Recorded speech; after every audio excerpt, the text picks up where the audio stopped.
сломился лед, и дети стали тонуть и звать на помощь.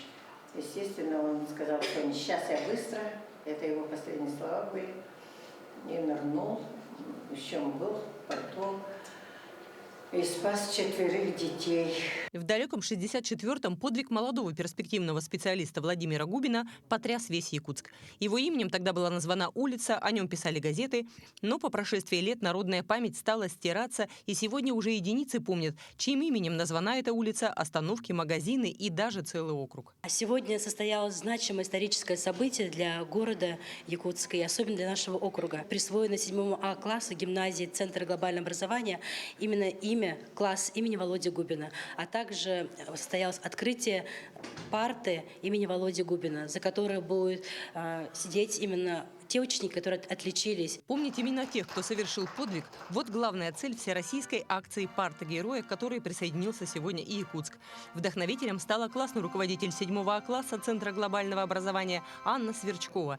Она считает, что место подвигу есть не только на войне. Почему не может быть герой, который совершил подвиг в мирное время? А так как мы проживаем и обучаемся именно в Губинском округе, и, как показывает статистика, не все, к сожалению, знают, кто такой Владимир Губин, то пришла идея именно открыть парту имени Володи Губина. Парта не только носит имя героя, она содержит много информации, а также QR-код, посредством которого дети могут пройти опрос по героической теме. Будут приходить домой, делиться этой информацией со своими родителями, братьями, сестрами. Каждый житель Губинского округа через полгода точно должен знать, кто такой Володя Губин и почему наш округ так называется.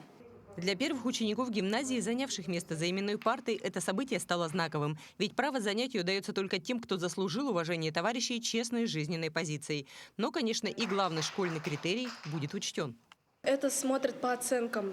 То есть в 7 А классе смотрят по успеваемости. Мы будем сидеть за этой партой всего 1/4, но в следующем году, думаю, тоже будем. Сегодня для тех, кто сел за именную парту, и тех, кому только предстоит заслужить это право, слово «герой» имеет довольно размытый смысл.